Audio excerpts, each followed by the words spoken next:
So today we're going to dive into the all-new 2024 Toyota Land Cruiser Prado, which looks so much better than the outgoing model. However, I still don't know why they call it Land Cruiser Prado over the years by now, because with the existence of the bigger sister Land Cruiser, they should have just called it Prado instead, to differentiate these two SUVs apart from each other, just to eliminate the confusion. But anyway, it's a big SUV with 3-row seats, and it's been implemented with highly advanced off-road capabilities over the previous model, just to go on toe-to-toe against other rivals in nearly the same category, such as the all-new Ford Bronco and the all-new Land Rover Defender. Generally speaking, I really love the rectangular-shaped headlight housings, along with the beam projectors and daytime running LEDs inside them, as well as the overall front, which looks so much better than ever before, making this new Prado a huge step up from the last generation model, which enables it to stand out firmly amongst the competition. Not to mention the toughness and ruggedness of the well-built exterior for more rough conditions and off-road situations. So whether it's climbing on rocky mountains or riding in the sands, it's pretty reliable in this area. If you want to read the information on the spec sheet, simply pause the video. But one thing worth pointing out is that the price before the tax fare is insanely high. This new Land Cruiser Prado is the 5th generation model in the entire lineup, and this particular trim level, which I'm filming right now, is a mid-tier trim, which called Adventure, so it's placed right in the middle. Although it's probably not as quirky as the top-of-the-line trim level, but it still has some nice features which we'll get into them shortly in this video. However, I really love this tasteful heat extractor design, although it's fake as you can see it clearly. Under the hood, the 2024 Prado comes with a few engine options depending on the market. This one, however, comes with the 2.4-liter, 4-cylinder turbo gasoline engine, delivering around 267 horsepower and almost 430 pound-feet of torque. But the most notable option is the new 2.8-liter, 4-cylinder turbo diesel engine. This diesel engine is known for its fuel efficiency, strong low-end power, and durability. There is also a hybrid variant, which combines a smaller gasoline engine with electric power, providing a more eco-friendly option with improved fuel economy. Feel free to pause the video so you can read the fuel card. I really love the two-tone color accents of a painted blue body and white painted roof, along with this big roof rack on top, delivering a unique and beautiful off-road style, along with this running board, which adds more styling looks. Now moving on to the back, which gets even more interesting, because of first and foremost is the taillights, which aren't placed on the back of the D-pillars like the previous models anymore. Instead, they're placed normally in the back corners of the vehicle. And as you can see, I couldn't capture a clear footage of the whole back end because of the gap between the Prado and the wall is so narrow. However, the LED taillights and the overall back design look so beautiful. Well, this new Prado comes with a fresh design that balances toughness with refinement.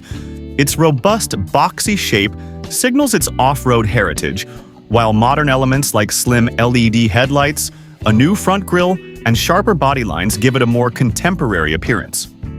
This model has retained its classic design elements while integrating sleeker, more aerodynamic features for better efficiency and style. The muscular wheel arches and high ground clearance highlight its off-road ready nature, but overall, it looks equally at home in the city.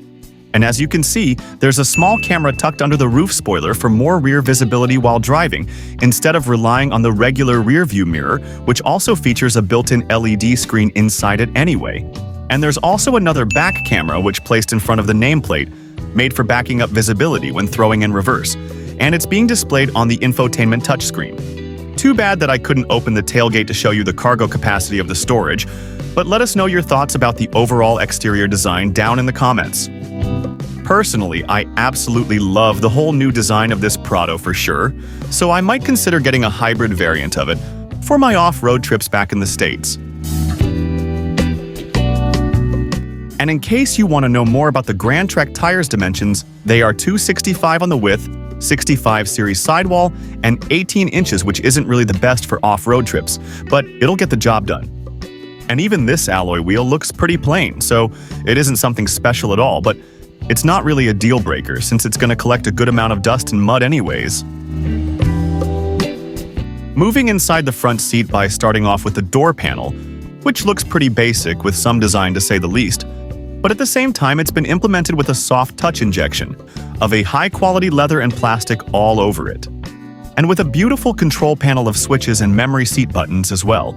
And not only this armrest on the door is soft, but also it has a beautiful secondary color tone which delivering a very tasteful finish. And let's not forget about the speaker grille, which isn't adding up much in terms of styling because it looks kind of basic, along with the door pocket which is decently big. But what really caught my attention is the sill plate, which surprisingly illuminates in low light situations. Such an unusual feature coming from a non-luxury off-road SUV, yeah, but it's absolutely tasteful. And of course, all seats are upholstered perfectly with genuine leather indeed. Not to mention that the front seats are implemented with electric assist lumbars, which is a big plus.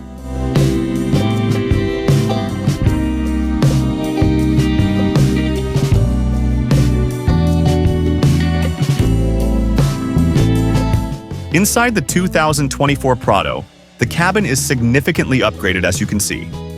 The layout is functional yet stylish, combining premium materials with a logical control placement. In this trim, you'll find high-quality leather seats with excellent upholstery and electric assist lumbars, along with wood or metallic accents. The seating configuration varies from 5 to 7 passengers, with ample space for both rows. Passengers will appreciate improved legroom, headroom, and enhanced comfort for long journeys. Not to mention this beautiful and soft touch dash, which offers a tasteful off-road styling. The dashboard is equipped with a new, larger infotainment touchscreen than the previous model's display, measured up to 12.3 inches, which has become pretty average in modern standards nowadays.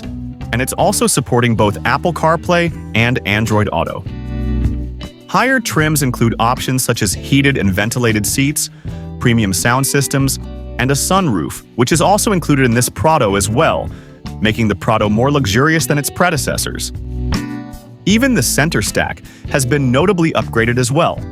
The central infotainment system has a more intuitive interface, with wireless charging, USB-C ports, and a 360-degree camera system for easier maneuvering in tight spaces or off-road trails. The instrument cluster is partly digital, offering customizable views, and higher trims feature a heads-up display, including this package, which I'm currently filming. So despite being built for off-roading, this new Prado surprises with its on-road manners. The steering is more responsive and the body roll is well controlled for a large SUV. While it's not a sports car by any means, it offers a composed ride on highways and city streets. The adaptive suspension system helps smooth out bumps and ensures better stability, making it a versatile option for both off-road adventuring and daily commutes. It's also included with practical conveniences, such as the storage under the armrest, which is so big and deep. But that's not all, because it's also implemented with a built-in cool box. With it, you can store your drinks and bottles of water so you can make them so cold, which is absolutely amazing to have. This rear view mirror is implemented with 2 features. First, the auto-dimming for more eye protection against high beams, and second, a built-in LED screen for more rear visibility while driving regularly. Or you can also switch it on when backing up alongside with the other reverse camera for an extra parking assistance. Now let's jump into the second row and see what more features this Prado has to offer. Continuing on with the back door panel, which looks pretty ugly to be quite honest. Yes, it looks similar to the front door panels in terms of design, but at least the front doors look pretty subtle. This door, however, looks to have a big swollen part of the design, but the quality of the overall materials are still the same. Even the speaker grille looks pretty basic. However, I really do appreciate it for including more door sills, which also illuminate in dark conditions. And like I mentioned earlier, there's a third row seat and it's pretty spacious as well. Anyway, let us hear your thoughts about the overall interior design down in the comments. As you can see here, the legroom isn't so spacious, but it's completely fine. And so is the gap under the front seat, so there's nothing to complain about here. However, there's quite a lot going on here in the back seat, such as a fully functional and dedicated climate control panel, along with heated and ventilated seat buttons, 2 USB Type-C ports, and a 12-volt. And as usual, the AC vents are placed on the ceiling for the second and third row seats. Well, at the end of the day, the 2024 Toyota Land Cruiser Prado strikes a great balance between an off-road capability and an on-road comfort and modern features. It caters to adventure enthusiasts while providing the comfort and tech expected of a premium SUV. While it may not be the sportiest or most luxurious SUV in its class, its versatility and reliability make it an appealing choice for those who need a capable all-rounder. The only downside, though, is pricing, which is kind of a big miss for this particular trim level by Toyota. And as for the third row, it may not be the most comfortable seat for adults, but it's still manageable, especially for kids and young adults. However, there are some items worth mentioning for the third row, such as cup holders, USB ports, AC vents, and some cubby holes to put your phones in.